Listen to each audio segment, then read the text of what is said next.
النهارده هنتكلم عن لابتوب اقتصادي من الفئة الحلوة، الفئة اللي هي تخش الكلية تطلع بيه، مش بتستخدم غير اكسل ووورد وحاجات كده خفيفة والعاب خفيفة جدا، ولكن هينجزك في خلال ال4 سنين او ال5 سنين بتوع الكلية، خاصة ان هو جيل حديث في نفس الوقت سعره على قد الايد، مش على قد الايد قوي يعني في ظل ارتفاع الاسعار، ولكن هو قيمة كويسة بالنسبة للسعر بتاعه.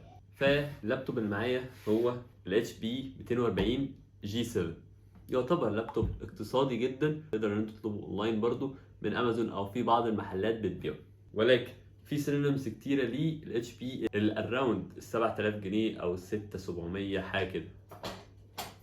نزل لك كرسي كده افضل، يلا نكمل. اراوند الرينج ده في وقت نزول الحلقه دي او في وقت تصوير كمان الفيديو ده. خلينا بدون مقدمات كتير نقسم الريفيو الى اجزاء زي ما عودناكم دايما، ونبدا باول حاجه الا وهي الانبوكس.